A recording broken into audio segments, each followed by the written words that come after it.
जैसा हमने आपसे प्रॉमिस किया था कि इसका सेकेंड पार्ट लेकर आएंगे, और आज हम लोग सेकेंड पार्ट लेकर आ रहे हैं क्वेश्चन नंबर 20। चूँकि इसके पहले हमने एक क्लास लिया और झारखंड एकेडमिक काउंसिल में जो जारी किया गया क्वेश्चन पेपर, उसका मॉडल पेपर जो है अकाउंटेंसी सब्जेक्ट का, वो 2 पेपर है, मल्टीपल चॉइस क्वेश्चन यानी एमसीक्यू, ऑब्जेक्टिव का अलग है, सब्जेक्टिव का अलग है। तो हम लोग ऑब्जेक्टिव का सॉल्यूशन करने जा रहे हैं, और इससे पहले एक वीडियो हमारा बन चुका है जिसमें हम लोग 1 से लेकर 20 तक के क्वेश्चन को सॉल्व, 19 तक के क्वेश्चन को सॉल्व कर चुके हैं। आज हम लोग 20 से लेके और 40 तक के क्वेश्चन को सॉल्व करेंगे। सेकंड पार्ट है। अगर आपने फर्स्ट पार्ट नहीं देखा है तो इस वीडियो के डिस्क्रिप्शन में जाएंगे, वहाँ पे लिंक दिया हुआ है, और या तो मेरे चैनल को सब्सक्राइब करेंगे, वहाँ पे भी आपको वीडियोज़ मिल जाएंगे। थोड़ा सर्च कीजिएगा, आपके पास अवेलेबल हो जाएगा, और आप पूरा देखिए, पूरी जानकारी आपके पास होनी चाहिए। तो चलिए हम बाकी 20 क्वेश्चन जो बचे थे उनका सोल्यूशन कराते हैं, और फिर मैं बता दूं, अगर आप नए हैं और अगर पढ़ना चाहते हैं, क्योंकि 40 क्वेश्चन आपका कुछ नहीं करने वाला, एक सिर्फ आइडिया दिया कि कैसे तैयारी करनी चाहिए। अगर आप पढ़ने चाहते हैं और इंटरेस्टेड हैं, रिजल्ट करना चाहते हैं, क्योंकि 12th का रिजल्ट जो हल्के में मत लीजिएगा।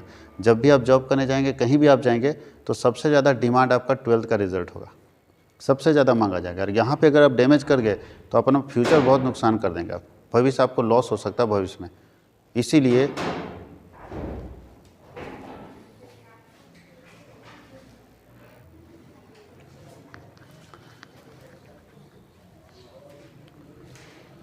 तो फिर से मैं बता दूं आपको कि अगर आपकी तैयारी अच्छी नहीं है तो आप कॉमर्स पर हजारीबाग का एप्लीकेशन इंस्टॉल कर सकते हैं, प्ले स्टोर में अवेलेबल है, और अपनी तैयारी को और अच्छा बना सकते हैं। उसके लिए 999 रुपये में चारों सब्जेक्ट, जो अभी आपका 4 सब्जेक्ट है, वैसे मैं 5 सब्जेक्ट देता रहा हूँ, accountancy, business study, economics, ETP और बिजनेस मैथमेटिक्स। 5 सब्जेक्ट के सारे वीडियोज़, सारे PDF आपके पास रहेंगे। और इस तरह के कुछ मॉडल पेपर मैंने जारी किया है, मैंने बनाया है खुद से, वो आपके सामने रहेगा। अगर आप सही से इसका बताइए, अगर एक सब्जेक्ट है इसका अगर 6 सेट भी हम लोग कर ले तो 6 × 40 क्वेश्चन, 240 क्वेश्चन अगर अपना अच्छा हो जाएगा, अच्छे से प्रिपरेशन कर लेंगे, तो चांसेस बहुत अच्छा रहेगा मार्क्स लाने का। क्योंकि 40 में अगर 38-39 ला दिए तो मार्क्स इधर अच्छा आ गया। सब्जेक्टिव में डैमेज सब होगा, क्योंकि सब्जेक्टिव लिखने का आदत नहीं है, तो इसीलिए डैमेज होने का डर वहीं पे है। तो अपनी तैयारी कैसे अच्छी करनी है वो हम लोग अपने एप्लीकेशन पे डिस्कस करेंगे। तो अगर आप नए हैं और चाहते हैं जुड़ना और चाहते हैं कि अपना रिजल्ट अच्छा करें, तो ज़रूर एप्लीकेशन को इंस्टॉल कर लीजिएगा और हमें फ़ोन कर लीजिएगा। मेरा नंबर वहाँ पे भी डिस्क्रिप्शन बॉक्स में दिया हुआ रहेगा, एप्लीकेशन में भी मेरा नंबर आपको अवेलेबल मिल जाएगा। तो चलिए हम लोग स्टार्ट करते हैं। हम लोग पढ़े थे पिछले में 19 नंबर क्वेश्चन तक। 20 नंबर क्वेश्चन क्या बोल रहा है कि formula of inventory turnover ratio क्या है। इन्वेंट्री टर्नओवर रेशियो का फार्मूला होता है cost of revenue from operation by average inventory. पहला क्या होता है, cost of revenue from operation को कॉस्ट ऑफ गुड्स सोल्ड भी बोलते हैं, कॉस्ट ऑफ गुड्स सोल्ड। तो बहुत लोग पुराना अगर सिस्टम से पढ़े होंगे तो कॉस्ट ऑफ गुड्स सोल्ड पढ़ेंगे। एवरेज इन्वेंट्री को एवरेज स्टॉक भी बोलते हैं, एवरेज स्टॉक, ये एवरेज स्टॉक होता है। तो आप पढ़े होंगे इन्वेंट्री टर्नओवर रेशियो का मतलब स्टॉक टर्नओवर रेशियो। तो स्टॉक टर्नओवर रेशियो बराबर होता है cost of goods sold by average stock, cost of goods sold by average stock. आगे है 21 नंबर क्वेश्चन में, कंपनी क्या है। बोला कंपनी क्या है, इलीगल पर्सन है, एन आर्टिफिशियल इलीगल पर्सन है, या आर्टिफिशियल लीगल पर्सन है। तो कंपनी क्या है, आर्टिफिशियल लीगल पर्सन है। कंपनी क्या है, आर्टिफिशियल लीगल पर्सन है। या आर्टिफिशियल पर्सन, तो आर्टिफिशियल का मतलब होता है created by human being. Company को कोई ना कोई व्यक्ति बनाया, तो अगर कोई ना कोई व्यक्ति बनाया तो उसे हम लोग बोलते हैं आर्टिफिशियल पर्सन। तो आर्टिफिशियल भी है लेकिन लीगल भी है। यहाँ आर्टिफिशियल दिया है लेकिन इलीगल दिया है, इलीगल तो है नहीं। कंपनी आर्टिफिशियल पर्सन भी है और लीगल पर्सन भी है, क्योंकि कानून द्वारा ये बनता है। कंपनी का निर्माण जब भी होता है तो कानून द्वारा होता है, इसलिए बोला जा सकता है कि कंपनी आर्टिफिशियल पर्सन भी है और लीगल पर्सन भी है। आगे बोलता है निजी कंपनी में के अधिकतम सदस्यों की संख्या कहाँ तक सीमित है। अब देखो यहाँ पे देखो, फिर ड्रामा। अधिकतम सदस्य पूछ रहा है, यानी मैक्सिमम होना चाहिए, लिख दिया मीडियम नंबर। मीडियम नंबर क्या होता है, यहाँ मीडियम नंबर पूछ दिया कि the medium number members in of private company is limited to. बताइए कहाँ तक सीमित हो सकता है। क्या सेंटेंस लिखता है झारखंड एकेडमिक काउंसिल, सत्यानाश हो इसका। पहले वाले में भी पूरा गड़बड़ किया और यहाँ भी देखिए। यहाँ ध्यान देना, इंग्लिश वाले बच्चे, इंग्लिश के साथ पूरा अन्याय हो रहा है, विरोध करने की जरूरत है। हड़िया PS सरकार और शिक्षा मंत्री 10वां पास भी नहीं, तो ये स्थिति है सर। 10वां पास शिक्षा मंत्री, हड़िया PS सरकार, तो व्यवस्था ऐसा ही मिलेगी कि मैक्सिमम की जगह मीडियम नजर आएगा। चलिए देखते हैं कि मैक्सिमम प्राइवेट कंपनी में मैक्सिमम मेंबर कितने हो सकते हैं। तो प्राइवेट कंपनी में मैक्सिमम 200 हो सकते हैं। प्राइवेट कंपनी में मैक्सिमम नंबर ऑफ मेंबर क्या होंगे, 200 होंगे। आगे लिखता है share holder gets, share holder क्या प्राप्त करेगा, ब्याज प्राप्त करेगा, कमीशन लेगा। तो याद रखिएगा शेयर होल्डर ब्याज नहीं प्राप्त करता, ना कमीशन प्राप्त करता है, ना प्रॉफिट प्राप्त करता है। शेयर होल्डर को मिलता है डिविडेंड, लाभांश। वैसे लाभांश प्रॉफिट ही होता है, बट उसको लाभांश के नाम से दिया जाता है। लाभांश जो है वो प्रॉफिट होता है, लेकिन पूरा प्रॉफिट नहीं मिलेगा, प्रॉफिट का कुछ हिस्सा मिलेगा, प्रॉफिट का कुछ हिस्सा मिलेगा। चलिए अगला क्वेश्चन चलते हैं। 24 नंबर में क्या बोल रहा है यहाँ पे कि पूंजी का वह भाग जो केवल कंपनी के समापन पर ही मांगा जा सकता है। यानी पूंजी का वह कौन सा भाग है जो कंपनी बंद होने के समय, जब कंपनी बंद होगी उसी समय मांग सकते हैं, उससे पहले नहीं मांग सकते हैं। ऑथराइज कैपिटल तो नहीं होना चाहिए, इशूड कैपिटल भी नहीं होना चाहिए, इशूड तो पहले निकलता है। अनकॉल्ड अप कैपिटल नहीं होना चाहिए, अनकॉल्ड अप तो भैया जब हमको जरूरत पड़ेगा तब मांग लेंगे, नाम ही अनकॉल्ड अप। जैसे अनकॉल्ड अप का मतलब होता है 10 रुपये का शेयर में हम 8 ही रुपये मांगे तो 2 रुपये जब हमको जरूरत पड़े मांग लेंगे। लेकिन रिजर्व कैपिटल ऐसा कैपिटल होता है, नाम ही है रिजर्व, जो तब तक हम बचा कर रखते हैं कि अगर कंपनी बंद होगी ना तब हम इस पैसे का इस्तेमाल करेंगे। कंपनी अगर बंद होगी तब हम इस पैसे का इस्तेमाल करेंगे। वो कौन सा कैपिटल होता है, रिजर्व कैपिटल होता है, जिसका इस्तेमाल तभी किया जाएगा जब कंपनी बंद होगी। कंपनी के बंद होने के समय इस कैपिटल का इस्तेमाल करेंगे। चलिए नेक्स्ट क्वेश्चन की तरफ चलते हैं। बोलते हैं एक कंपनी अपने अंशों को प्रीमियम पर भारतीय कंपनी अधिनियम 2013 की किस धारा के अंतर्गत, अब देखिए 2 बार अंतर्गत लिख दिया, किस धारा के अंतर्गत जारी कर सकती है। A company can issue its share at a premium under which of the following sections of the, अब देखिए फिर देखिए गजब ये ड्रामा है, क्या पढ़े, ये मजाक है। या तो शिक्षक गलत हैं या तो टाइपिंग करने वाले गलत हैं। इतनी बड़ी लापरवाही समझ नहीं आती है कि बच्चा क्या करेगा एग्ज़ाम देते समय। ये व्यवस्था बहुत ही ख़राब है, बहुत ही ख़राब व्यवस्था। देखिए क्या लिखता है, अंतर्गत ऑफ द, ये तो छोटा बच्चा अगर क्लास 8 में भी है वो भी पकड़ लेगा कि गलत है। इतनी बड़ी लापरवाही कैसे हो सकती है अगर आप मॉडल पेपर जारी कर रहे हैं पूरे झारखंड के बच्चों के लिए और इतनी बड़ी लापरवाही आप करते हैं, तो मुझे नहीं लगता है कि आप पढ़े लिखे बेवकूफ़ हैं। आप पढ़े लिखे बेवकूफ़ हैं सर, और आपको अपने बच्चे के भविष्य की चिंता है लेकिन गरीब बच्चे के भविष्य की चिंता नहीं है। वो बच्चा कैसे पढ़ेगा? आपका बच्चा CBSE में पढ़े, बाकी जो गरीब बच्चा पढ़ रहा है झारखंड बोर्ड में वो नहीं पढ़े, वो इस तरह हालत में पढ़ेगा, क्या करेगा? जॉब कैसे मिलेगा उसको? तो सिर्फ आपको अपने बच्चे की चिंता है कि हमारा बच्चा अच्छा पढ़ेगा। आप मेहनत क्यों नहीं कर रहे हैं? दूसरे से उम्मीद करते हैं और आप अपने लिए मेहनत नहीं करते हैं। आप दूसरे के बच्चे को क्यों नहीं बनाना चाह रहे? अच्छा, ये बहुत ज़रूरी चीज़ है। देख लीजिए क्या स्थिति है सर, पूरा सत्यानाश है। अब बहुत सत्यानाश मिलेगा, बहुत ज़्यादा। इसलिए मैं बार बार बोल रहा हूँ कि आजकल सरकार के साथ साथ यहाँ के टीचर भी जो ये बना रहे हैं हड़िया पी के रखे हुए सर, टल रहे हैं सब नशे में। या तो सैलरी पाने का नशा है या कुछ नशा और है। बोलता है इंडियन कंपनी को कौन सा सेक्शन ऐसा है जिसमें एक कंपनी अपने शेयर को प्रीमियम में बेच सकती है? तो एक कंपनी अपने शेयर को प्रीमियम में कौन से सेक्शन में बेच सकती है? सेक्शन 52 में, सेक्शन 52 में। आगे क्वेश्चन बोलता है शेयर एप्लीकेशन अकाउंट कौन सा अकाउंट है? तो शेयर एप्लीकेशन हो, शेयर अलॉटमेंट हो, शेयर फर्स्ट कॉल हो, अगर आप कंपनी पढ़े हैं तो शेयर फाइनल कॉल हो, सब का सब जो है पर्सनल अकाउंट होता है। सबका सब क्या होता है? Personal. Application, allotment, first call, final call सब पर्सनल अकाउंट होता है। सारा का सारा पर्सनल अकाउंट होता है। अब बोलता है राइट शेयर इशूड टू, अधिकार अंश निर्गमित किए जाते हैं। राइट शेयर किसको जारी किए जाते हैं? किसको हम लोग राइट शेयर बेचेंगे? पहला प्रोमोटर्स को, डिबेंचर्स होल्डर्स को या एग्जिस्टिंग शेयर होल्डर्स को। तो ध्यान दीजिएगा, जो पुराने शेयर होल्डर्स होते हैं ना उसको कंपनी क्या करती है? राइट शेयर जारी करती है। जो पुराने शेयर होल्डर्स होते हैं ना उसको कंपनी राइट शेयर जारी करती है। तो यहाँ लिखना एग्जिस्टिंग मतलब वर्तमान, जो भी हमारे पास शेयर होल्डर्स हैं उन शेयर होल्डर्स को अगर हम फिर से शेयर जारी करना चाहते हैं तो उसके लिए जारी करते हैं राइट शेयर।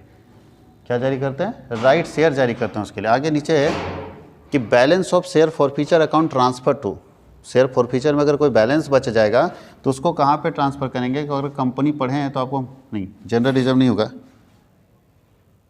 सॉरी ठीक है, कैपिटल रिजर्व है। कहाँ पे ट्रांसफ़र करेंगे? कैपिटल रिजर्व अकाउंट में। जनरल रिजर्व में ट्रांसफ़र नहीं करते हैं, प्रॉफिट एंड लॉस में ट्रांसफर। देखो प्रॉफिट क्या लिखा है सर, देख लो, प्रॉफिट एंड लॉस अकाउंट। इनके प्रॉफिट का ऐसा क्या तैसा, बताओ। प्रॉफिट एंड लॉस अकाउंट क्या लिखता है ये लोग? कैपिटल रिजर्व अकाउंट में ट्रांसफ़र करेंगे। शेयर फॉरफीचर के बैलेंस को कहाँ ट्रांसफ़र करते हैं? कैपिटल रिजर्व अकाउंट में। अब उसके आगे है डिबेंचर होल्डर्स आर द ऋण पत्रधारी होते हैं, कंपनी के ग्राहक होते हैं, कंपनी के मालिक होते हैं, कंपनी के क्रेडिटर होते हैं, या कंपनी इनमें से कोई नहीं तो कंपनी के लेनदार होते हैं, creditors of the company. Debenture holders क्या होते हैं? Creditor of the company. आगे लिखता है ऋण पत्रों पर ब्याज की दर क्या होती है? Rate of interest on debenture is at. Debenture का रेट ऑफ इंटरेस्ट क्या होता है? अगर डिवेंचर के ऊपर रेट ऑफ इंटरेस्ट हो तो 12% मिलता है, 20% मिलता है, 15% मिलता है, या फिक्स रेट से मिलता है। सब लोग जानते हैं डिवेंचर पर रेट ऑफ इंटरेस्ट क्या होता है? फिक्स होता है, जो उसके नाम के पहले देखो यहाँ लिखा भी रहता है 12% डिवेंचर। तो 12% इसका मतलब हमेशा 12% मिलेगा इसको, अगर इसमें पैसा लगाएंगे तो। कोई अगर 18% डिवेंचर है तो जब इसमें पैसा आप लगाएंगे तो 18% मिलेगा। तो ये फिक्स रहता है, इसलिए ये मत बोलिए कि नहीं सर 20% मिलेगा या 15%, ऐसा नहीं है। ये हर बार चेंज होता रहता है, लेकिन पहले से फिक्स रहता है। वो पहले से तय किया जाता है कंपनी और डिवेंचर होल्डर्स के बीच में कि कितना % इसको मिलना चाहिए इंटरेस्ट, तो फिक्स रेट से इंटरेस्ट मिलता है। आगे बोलता है debenture are exhibited under the heading. ऋण पत्रों को शीर्षक के अंतर्गत दिखाया जाता है। कौन सा शीर्षक में डिवेंचर दिखेगा? तो डिवेंचर बिजनेस के लिए कर्जा होता है, और कर्जा को पूंजी में तो नहीं दिखाएंगे, कर्जा को रिजर्व में नहीं दिखाएंगे, इनमें से कोई होगा नहीं, तो कर्जा को दिखाएंगे लॉन्ग टर्म बोरोइंग में। डिवेंचर को किस में दिखाएंगे? लॉन्ग टर्म बोरोइंग में दिखाएंगे। क्लियर? डिवेंचर को कहाँ दिखाएंगे? लॉन्ग टर्म बोरोइंग में दिखाएंगे। अब पूछ रहा है कि अपने ही ऋण पत्रों को रद्द करने पर हुए लाभ का अंतरण होगा। प्रॉफिट ऑन कैंसिलेशन ऑफ आउन डिवेंचर्स इज ट्रांसफर टू। अपने ही डिवेंचर के प्रॉफिट को अगर अपने ही डिवेंचर को कैंसिल कर देते और इस कैंसिलेशन से कहीं प्रॉफिट होता है, तो ये डिवेंचर को कैंसिल करने से जो प्रॉफिट होगा ना, वो कैपिटल प्रॉफिट कहलाएगा। और कैपिटल प्रॉफिट जब भी जाएगा तो कैपिटल रिजर्व में जाएगा। कैपिटल प्रॉफिट जब भी जाएगा तो कैपिटल रिजर्व में जाएगा, याद रखना है। पूंजी संचय खाता में जाएगा अगर कैपिटल प्रॉफिट होता है तो। और डिवेंचर को कैंसिल करना कैपिटल प्रॉफिट कहलाता है, इसलिए इसको कैपिटल रिजर्व में ट्रांसफर कर देंगे हम लोग।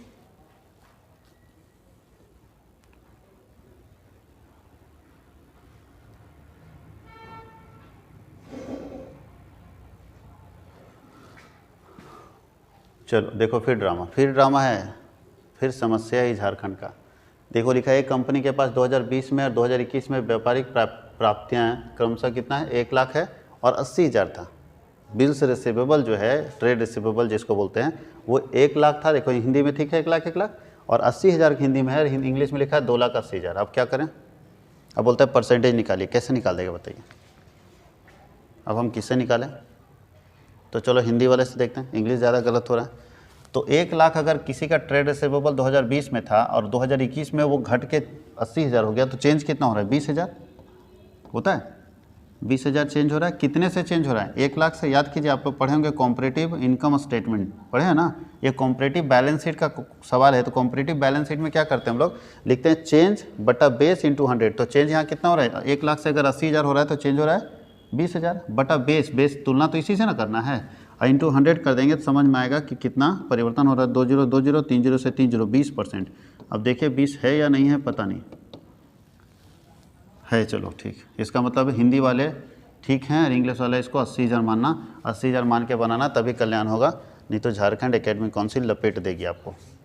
आगे बोलता है समान आकार के आय विवरण में शुद्ध विक्रय की राशि को किसके बराबर मानना चाहिए? अगर आप कॉमन साइज स्टेटमेंट बनाते हैं तो नेट सेल को किसके बराबर मानना चाहिए? तो 100% के बराबर, क्योंकि नेट सेल पर ही सारा परसेंटेज निकलता है ना। तो नेट सेल पर जब सारा परसेंटेज निकलता है तो नेट सेल 100% के बराबर ही आ जाएगा आपका। जब भी आप कैलकुलेट करेंगे तो 100% के बराबर ही आपका नेट सेल्स आ जाएगा, क्योंकि नेट सेल के ऊपर ही आपको सारा का सारा परसेंटेज निकालना पड़ेगा। कॉमन साइज स्टेटमेंट, नाम ही कॉमन साइज, तो हमेशा नीचे जो है ना, ये वाला संख्या, जो नीचे वाली संख्या होगी हमेशा कॉमन रहेगी, यानी एक ही संख्या रहेगी। तो एक ही संख्या पर परसेंटेज निकालेंगे तो जब सेल्स का परसेंटेज सेल्स पर ही निकालेंगे तो 100% ही आएगा। आगे बोलता है ऋण पत्रधारियों को क्या मिलता है? Debenture holders receipt.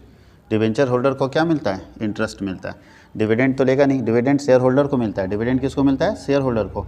बोनस किसको मिलता है? शेयर होल्डर्स को मिलता है बोनस। और लाभांश और ब्याज दोनों तो सवाल ही नहीं सर, कि मालिक भी बन के लाभ भी लोगे और लेनदार बन के इंटरेस्ट भी लोगे। तो या तो तुम पूंजी लगाओ या तो तुम कर्जा दो, दोनों में से एक ही काम करोगे। पूंजी और कर्जा दोनों नहीं दोगे, इसलिए दोनों नहीं मिलेगा। इसलिए ये भी गलत है, ये भी गलत है। डिविडेंड किसको मिलता है? ये शेयर होल्डर्स को मिलता है। और ब्याज किसको मिलता है? डिवेंचर होल्डर्स को मिलता है। जितने डिवेंचर होल्डर्स होंगे उनको ब्याज मिलेगा। जितने डिवेंचर होल्डर्स होंगे उनको क्या मिलेगा? ब्याज मिलेगा, वो भी फिक्स दर से, अस्थाई दर से, निश्चित दर से मिलेगा। अब 36 में लिखा है कि लाभ हानि विवरण को भी कहते हैं, profit and loss statement is also called, profit and loss statement को क्या हम और बोलते हैं बताइए?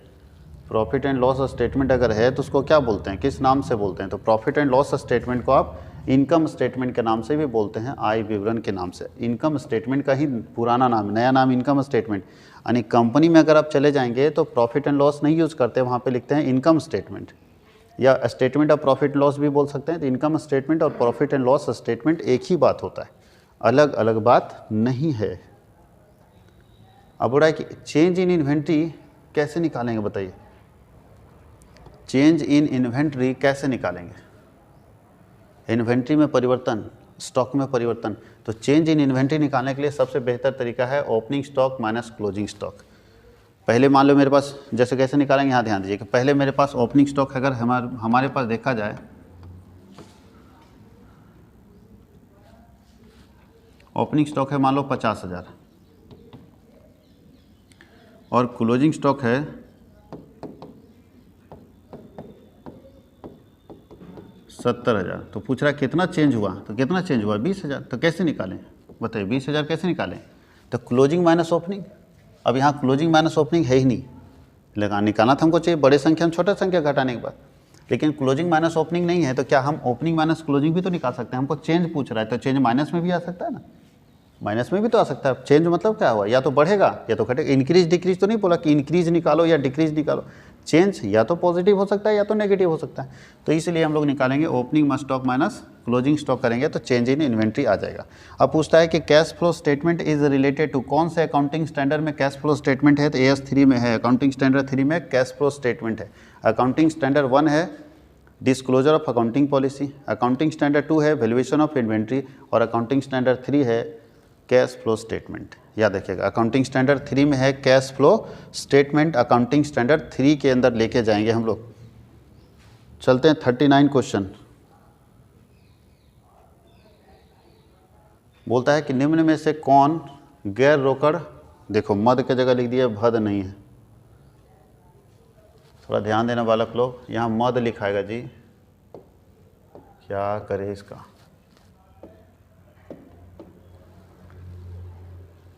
पहला नगद विक्रय, दूसरा डेप्रिसिएशन, ख्याति का अपलेखन, गुडविल रिटर्न ऑफ, अप्राप्य ऋणों का प्रावधान, प्रोविजन फॉर बैड डेब्ट्स। अब देखो इसका हिंदी यहाँ है और इंग्लिश यहाँ नीचे दे दिया है।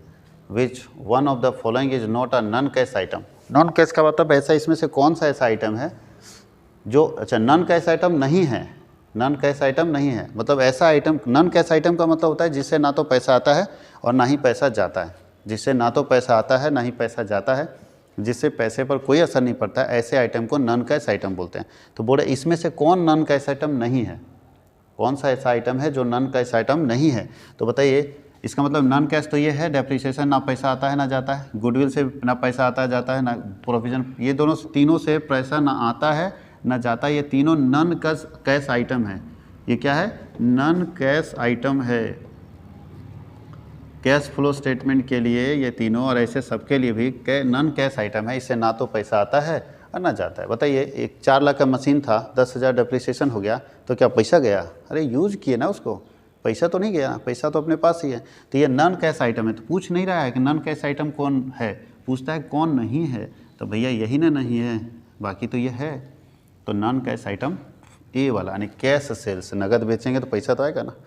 उसके नीचे है रोकड़ प्रवाह विवरण तैयार करते समय लाभांश का भुगतान किस प्रकार की क्रिया के अंतर्गत आएगा? 3 क्रिया आता है, कैश फ्लो स्टेटमेंट पढ़े होंगे तो।